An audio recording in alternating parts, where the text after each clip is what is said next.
皆様こんにちは、セリナです。今回は2025年1月1日発売、メイクアップフォーエバー HD スキンルースパウダー、HD スキンプレストパウダーをギフティングいただきましたのでご紹介していきます。崩れないパウダーとして大人気のメイクアップフォーエバーのフェイスパウダーが1月1日にリニューアルをするとのことで、今回の動画ではルースタイプのリニューアル前後での違い、ルースタイプとプレストタイプの違いも比較していきますので、少しでもパウダー選びの参考になれば嬉しいです。こちらのチャンネルではメイクアップアーティストとメイク講師、そしてラピス認定16タイプパーソナルカラーコスメアドバイザーとアナリストの資格を持つ私がパーソナルカラーを交えた新作デポコスのレビューや似合うアイテムの幅をさらに広げるパーソナルカラーを使いこなすメイク提案をしていきます。今回のようなベースメイクの比較動画はもちろん、パーソナルカラーを交えたアイシャドウ、チーク、リップなどのご紹介もしておりますので、気になった方はぜひチャンネル登録して動画もチェックしていただけたら嬉しいです。それでは早速始めていきます。HD スキンパウダーズ、ふわりまとうベールと自信、潤いを保ちながら一日中続くサラサラ肌へ。2025年春、SNS で話題のメイクアップフォーエバーを代表するベストセラーアイテム、ウルトラ HD ルースパウダー、ウルトラ HD プレストパウダーがさらなる進化を遂げ、サーダのような美しい仕上がりを叶える HD スキンシリーズから満を持して登場。メイクアップフォーエバー史上初、形状の異なる4種類のブラーリングパウダー、4D コンプレックス配合で、毛穴や小じわを瞬時に目立ちにくくします。HD スキンルースパウダー。つけていることがわからないほどナチュラルなセミマット仕上がりで、一日中サラサラな状態が持続。無色透明のパウダーは肌トーンを選ばず、どなたでもお使いいただけます。ウォータープルーフ、スウェットプルーフ、スマッチプルーフの3つの処方で、寒暖差やアクティビティによる崩れを気にせずに快適に過ごせます。HD スキンプレストパウダー。柔らかくシルキーなパウダーで繊細にシンクロしながら肌の潤いをキープ。肌悩みをきれいにぼかし、つけていることがわからないほど自然な仕上がりを実現します。柔らかな専用パフ付きで日中のメイク直しにも最適です。ウォータープルーフ&スマッチプルーフで日中のメイク崩れを気にせずに快適に過ごせます。今回は全5色の中から黄身のバランスを整え、透明感をプラスするラベンダーの 0.2、色補正をするライトベージュの 1.1 をご紹介していきます。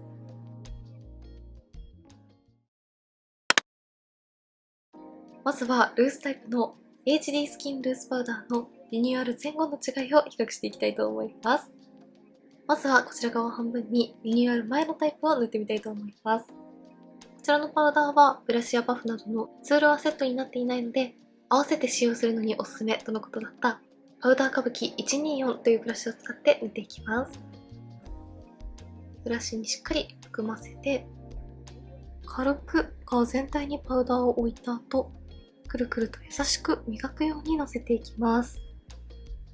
リニューアル前からもうこんな感じで、全く粉感を感じさせずに軽やかなつけ心地で肌表面をサラサラに整えてくれるのが魅力的でした。はい、まずはこちら側半分にリニューアル前を塗ってみました。パウダーなしの方と比較をしても重さや厚みは出ていませんが、ファンデーションの余分な油分を抑えてくれて、すっきりとした軽やかなセミマット肌に整えてくれています。顔を動かすと頬の高い位置などに自然に光が集まってくれるところも厚塗り感が出ないポイントでとても綺麗です。近くで見てもこんな感じで、これだけ軽やかな仕上がりですが、毛穴や凹凸を自然に埋めて補正してくれる効果もありました。では反対側にはリニューアル後の HD スキンルースパウダーを塗っていきます。こちらもツールは付属になっていないので、パウダー歌舞伎124を使って塗っていきます。しっかり含ませて、まずは顔全体に置くようにパウダーをのせて、くるくると磨いていきます。リニューアル後の方がさらに肌に透け感が残るような軽やかなパウダーに変化している感じがします。一塗りでもしっかり肌表面はサラサラになっていますが、全然粉っぽさや重さが出ていないです。はい、こちら側にはリニューアル後を塗ってみました。リニューアル前の時点でもかなり微細な粉質でしたが、今回のリニューアルでより細かく軽い粉質へアップグレードしたとのことで、肌の上にのせるとすぐに肌表面をサラサラにしてくれるのに、粉っぽさを一切感じさせないような、肌に溶け込むような超微細なパウダーに進化していました。ただ、粉っぽさや厚みは全く感じませんが、毛穴や凹凸をふわっとベールをかけるようにぼかす効果はアップしていて、厚塗り感は全く出ていないのに、リニューアル前よりも自然にカバー感がアップした感じがします。近くで見るとよりわかりやすくて、全く粉っぽさや厚みは出ていませんが、毛穴や凹凸を自然にぼかしてくれています。それぞれアップで比較するとこんな感じの違いです。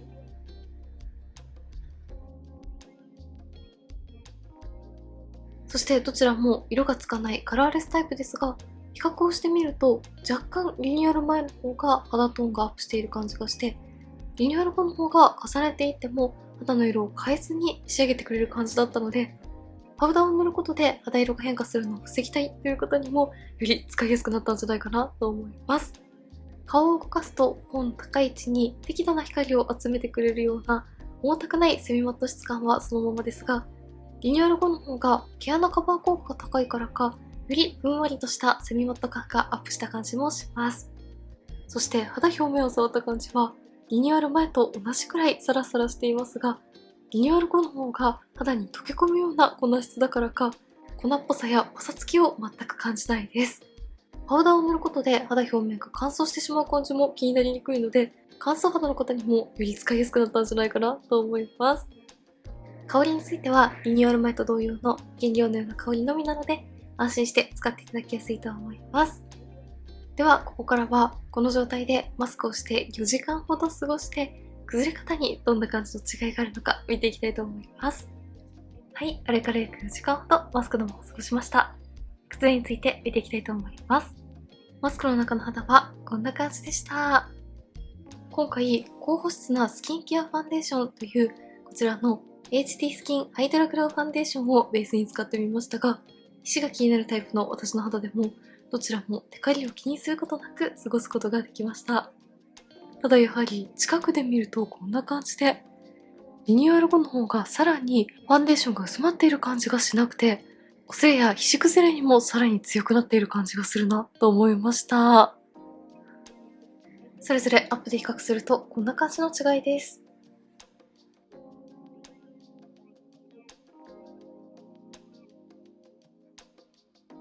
そしてマスクへの色移りもこんな感じで、こちら側がリニューアル前、こちら側がリニューアル後ですが、どちらも微細なパウダーで肌に馴染むのにマスク移りも防止してくれますが、リニューアル後の方がさらにマスクへの色移りが気にならなかったです。肌表面を触った感じも、もちろんどちらも小鼻の横もベタつきを感じずに、塗りたてのサラサラ肌を保ってくれました。リニューアル後はパウダーがさらに微粒子になっていて、肌にスッと溶け込むように馴染んでくれるのに、このサラサラ感を保ってくれる感じもちゃんと引き継いでいるところがすごくいいなと思いました。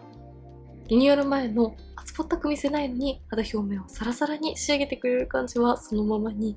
さらに肌なじみが良く、パサつきを感じさせずに、皮脂崩れやマスクへの色移りのしにくさがパワーアップしているなと思いました。続いてはプレストタイプの HD スキンプレストパウダーをご紹介していきます。今回は全5色展開のうち、黄身のバランスを整えて透明感をプラスする 0.2 と、色補正をするライトベージュの 1.1 をいただきましたので、それぞれのカラーの違いなども比較しながらご紹介していきます。まずはこちら側にラベンダーカラーの 0.2 を塗っていきます。こちらのプレストにはこんな感じのパフがセットになっているので、今回はこのパフを使って塗っていきます。パフにしっかりとって、まずは肌全体に軽く置くようにのせていきます。軽く置くだけでもこんな感じで、サラダっぽさは残しているのに毛穴を全く感じさせないような滑らかなセミマット肌に仕上がるのが分かりやすいと思います。そしてこの後に軽く撫でるように磨いていくと、パウダーが肌に密着してより綺麗に仕上がるそうです。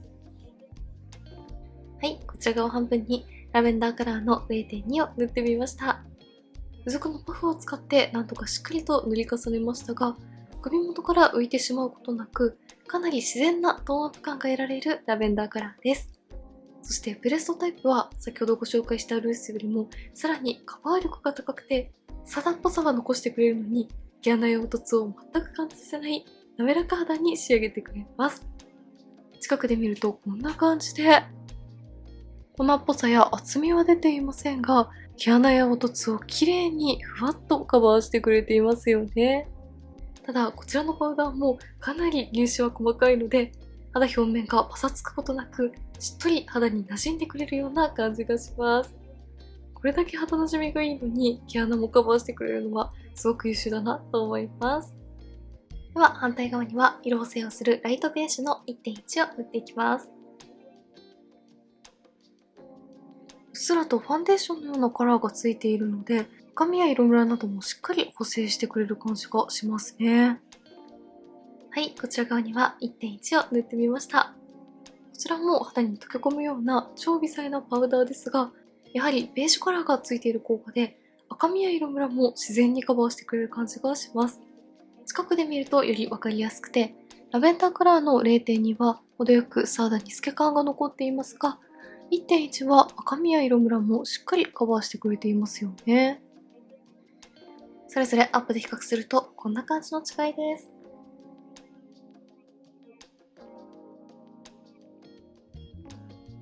しっかり塗り重ねても白浮きせずに自然なトーンアップ感を出したい方は 0.2 がおすすめ。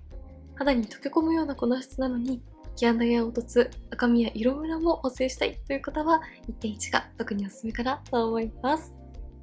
これだけカバー力がしっかりしているパウダーなのに全然粉っぽさがなくて、ファンデーションのしっとり感が程よく残ってくれるところがすごくいいなと思います。最後は HD スキンルースパウダーと HD スキンプレストパウダーを比較していきます。プレストタイプは 1.1 のカラーですでに半眼ずつに塗っている状態ですが、ルースとプレストはこんな感じの違いで、やはりルースの方がさらに軽やかで素肌に透け感が残るような印象。プレストはパサつきや粉感を感じさせない滑らかに肌に溶け込む質感ですが、カバー力がある感じの違いがわかりやすいと思います。それぞれ近くで見てもこんな感じで、粉っぽさや厚みは感じられないのに毛穴や凹凸もしっかりカバーしてくれています。アップで比較するとこんな感じの違いです。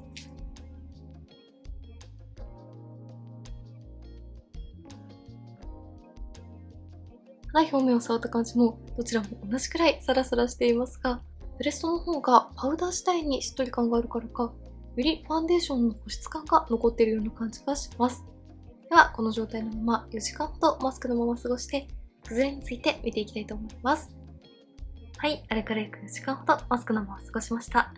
崩れについて見ていきたいと思います。マスクの中の肌はこんな感じでした。やはりルースもプレストも同じくらいテカリや崩れに強くて、塗りたての時のままのサラサラ感やスッキリとしたセミマット肌を保ってくれていました。ただ比較するとやはりプレストの方が若干パウダーにしっとり感があったからか、ルースの方がより皮脂を抑えてくれている感じがします。近くで見るとこんな感じで、プレストもかなり綺麗に保ってくれていますが、小鼻の横に少しだけテカリが出てきている感じはしますよね。ルースはこんな感じで T ゾーンもしっかりテカリを抑えてくれているので、よりしっかりテカリ対策をしたい方はルースがおすすめ。しっとり感がありながらも肌表面をサラサラに保ちたい方はプレストがおすすめかなと思いました。それぞれアップで比較するとこんな感じの違いです。